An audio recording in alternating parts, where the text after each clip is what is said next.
Gold manufacturers மற்றும் wholesaler சார்பாக கோவையில் புதிய கிளை துவங்கப்பட்டது. கோவை ரேஸ்கோர்ஸ் பகுதியில் கோல்ட் மேனுஃபேக்சரிங் மற்றும் ஹோல்சேலர் சார்பாக நிர்வாக இயக்குனர் ராகேஷ் ரவீந்திரன் புதிய கிளையை துவக்கி வைத்தார். பின்னர் ராகேஷ் ரவீந்திரன் செய்தியாளர்களிடம் கூறுகையில், நாங்கள் இந்த துறையில் சுமார் 36 ஆண்டுக்கும் மேலாக தொழில் செய்து வருவதாகவும், இப்பொழுது ஆன்லைன் மூலமாக தங்கம் வாங்குவதற்கு கோல்ட் மேனுஃபேக்சர்ஸ் சார்பாக அப்ளிகேஷன் உருவாக்கி உள்ளோம். அதன் மூலமாக பர்ச்சேஸ் செய்து கொள்ளலாம் என்றும், மேலும் சின்ன சின்ன ஸ்டாப் பாயிண்ட் உருவாக்க உள்ளதாகவும், இதில் மக்கள் பயனடையலாம் என்றும் கூறினார்.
வணக்கம் தமிழ்நாடு.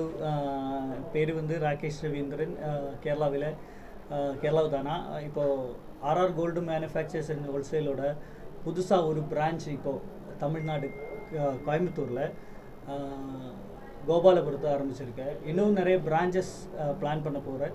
அது வந்து இப்போது கோல்டு பர்ச்சேஸ் பண்ணுறதுக்கு ஆன்லைனாக நம்மக்கிட்ட ஒரு அப்ளிகேஷன் இருக்குது. இந்த அப்ளிகேஷன்லேருந்து ஆர்டர் பண்ணும்போது அந்த ப்ராடக்ட் வந்து ஒன்ஸு கொரியராக வருவோம். அதுக்கப்புறம் வந்து நம்ம ப்ராடக்ட் வாங்கினோன்னா சின்ன சின்ன ஸ்டாக் பாயிண்ட் அவுட்லெட்டு சின்ன சின்னதாக மைக்ரோ ஸ்டாக் பாயிண்ட்ஸ் தான் வருவோம். அதுக்கு இப்போது கோயம்புத்தூரில் நம்ம புதுசாக ஒரு லேண்டு ஓப்பன் பண்ண போகிறேன். புதுசாக ஒரு இடம் பார்த்து அதுக்கு ஸ்டாக் பாயிண்ட் ஸ்டார்ட் பண்ண போகிறோம். வித்தின் 2-3 மந்த்ஸோடு அது ஸ்டார்ட் ஆகும். தமிழ்நாட்டில் மொத்தமாக நிறைய பிரான்ச்சஸ் ஆரம்பிக்க போகிறப்போ சென்னை கரூர் புதுசாக ஒரு பிரான்ச் வருவோம்.